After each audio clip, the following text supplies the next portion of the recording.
Well, we can talk about reintroducing time as an ingredient in our food system. Like, farmers use desiccants because of the really intense scheduling and like the need to satisfy the demand of the commodity food market. Yeah. So that's why they need to spray desiccants, because they can't just let nature run its course, because we've separated ourselves and our food system so far away from nature's systems. Bringing time back into our food system and bringing time back into our recipes is so important. And reintroducing how, the more time that you put growing your food or producing your food and cooking and eating your food, the healthier that you're going to be. Yeah. That connection is reinforced with life itself, with the food that you're eating. Right. And you're right. And I've told farmers, if you are growing GMOs and you're getting X amount of dollars because you've got X amount of bushel per acre, but if you grow me a beet sugar that's non-GMO and you only get 75% on a field because you feel that you can't spray the weed control or whatever, that I'll still pay you 100%. Right. I'll pay you more. And I think the farmers do not understand that there's enough people like me, the small food manufacturer, the small bakers, the small restaurateurs, that will pay the extra for their efforts and their time and their energy that goes into raising healthy soil and healthy crops. Mm-hmm. It's worth way more to me. Yeah, and it's that connection that we've forgotten about.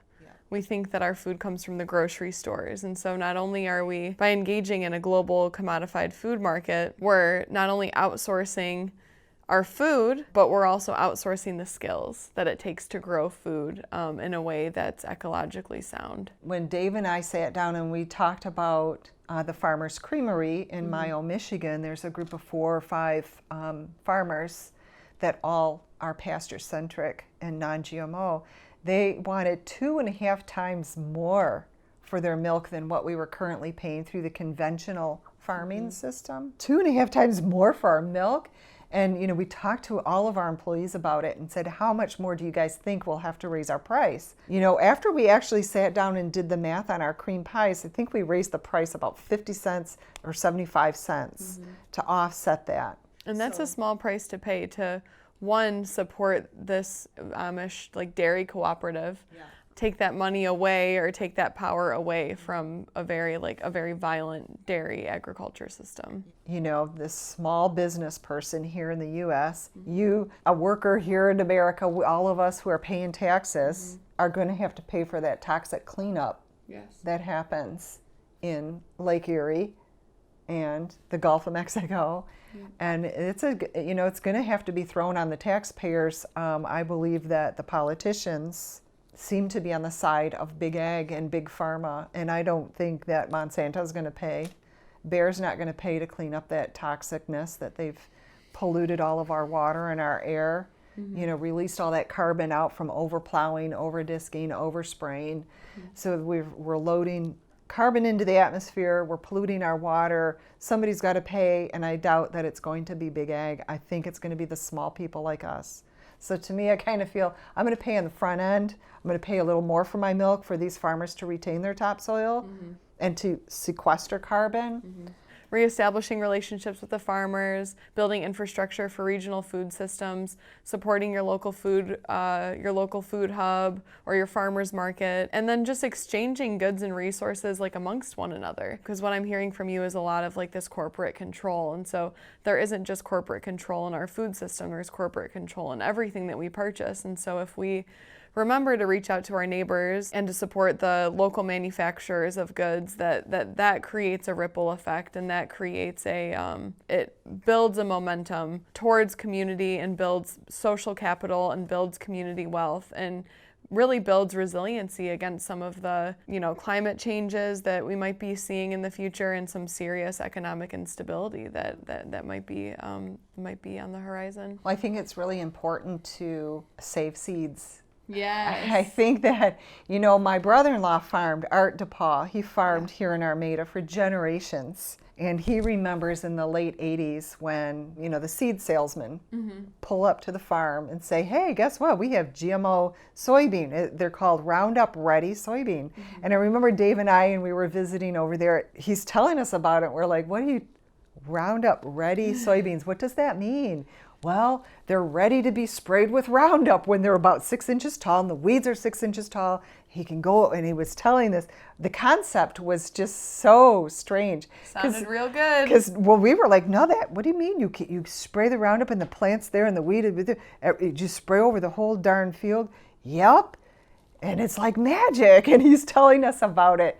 And he was just as amazed and dumbfounded as we were.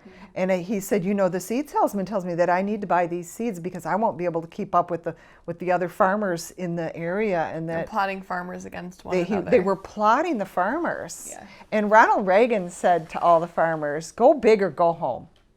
Get out, go big with your farm or get out. I remember Art feeling really bad. They were farming maybe 500 or 600 acres. They owned maybe half of that and they were leasing the other half. And so it just seemed like such pressure for him to farm, 1,000 acres or 2,000 acres. And he felt like he needed to expand and he didn't have the power and the time. And they had a certain amount of tractors and equipment, and now they were having the pressure from government to go buy bigger combines, borrow $1 million to buy this bigger equipment, go big or get out. What an insulting thing to say. Because the farmers are going broke. It was just they're killing their soil and they're unable to make money within this industrialized system. It's sad. They can't save their seeds anymore. They have to spend more money on seeds because they're killing their soil. They have to spend more money on chemicals.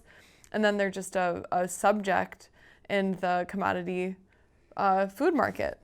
Right. There's no guarantee what the price will be paid for their crops. Right. And often year after year, it's less and less. Right. And then you have the government handouts. And my brother-in-law hated taking welfare. Yeah. In the winter, he hated taking the handouts and the taxpayer subsidies. And that really bothered him. And they eventually threw in the towel. It really broke his heart that he was the third generation of farmers that ended the legacy of the DePaul farms here in Armada. And he told me one year that he, as a farmer, as a good farmer does, he would always hold back a certain amount of seed to replant next year. And now it's illegal to save seeds because they're patented. But he didn't read that small print when he signed up for his GMO Roundup Ready, and he held back some of those seeds and he planted them the next spring. And he walks out there in late May and nothing's coming up, and he's looking at his fields, and he walks out there again a couple weeks later. Every week he's looking up to see where the soybean sprouts, and it never sprouted because those genetically modified seeds are called suicide seeds. They're meant to kill themselves. Yeah, they don't reproduce. And so even if you are breaking the law and saving your seeds, he thought he was guaranteed to not produce. He told us that story, and that's what really broke him at that point. He felt so foolish, and he was just broken, and it broke all of our heart that he just threw the towel in. But I'm glad he got out. And that's like the classic heartbreak farm story too. Yeah. Not everybody, but a lot of people have that story to tell in the Midwest. You ought to be able to make a great living, live off the farm, and not have an off-farm job. Like Art, his parents drove school bus and they did other things to try to supplement when they went into the golden handcuffs of GMO soy and corn. I'm like, gosh, why aren't you growing like asparagus or Swiss Charter? I mean, something we eat. Who sits down and eats a big plate of GMO corn and GMO soybeans for dinner? Why are we? This isn't feeding America. No, it's not.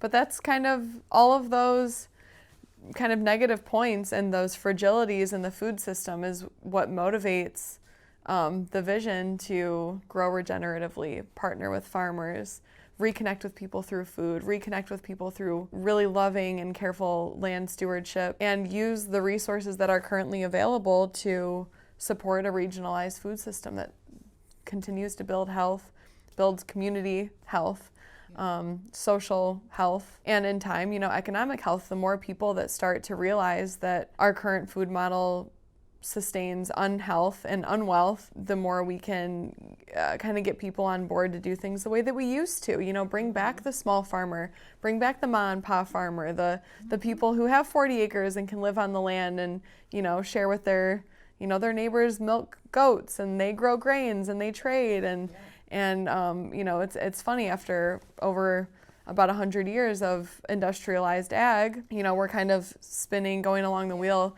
returning to full circle. And so, so all of that is what really motivates this project. And it's really just to benefit the farmer, really just to benefit the land, and to demonstrate that there is a different way to feed ourselves and to care for the land. Yeah, there's a different way. It's the old way. But we're going to need a lot of help from people who want to take a 5-pound bag of flour and experiment with it with waffles and pancakes and muffins and breads and cakes and pie crust and see exactly what works and what's not working and get their feedback. So I'm really excited about this project moving forward into the next couple of years. So we're going to need all the help we can. All hands on deck, baby. Yeah, for sure. Lots of collaborations, and we're going to need some farmers to figure out how to combine that wheat and get it off the back field too. Or we're all going to have to go out there with our sickles and just try to do it the old-fashioned way. We might have to start there. Yeah, truly the old-fashioned way. I love it. We'll stay fit, that's for sure. Yeah, it's good. It's a good waist exercise. Get all that extra. Then after eating all that pie, we'll need it. All right, guys, thanks for being with us today. And if you like it, give us a thumbs up. Share this video with somebody that you think can help with this project or that would like to be a part of this big project that we've talked about here today. I think it's really exciting, and we'd love to have you on our team. And don't forget to hit the subscribe button to hear more of the progress that we're going to be making throughout the summer and the fall. All right, you guys, I'll see you next week. Bye.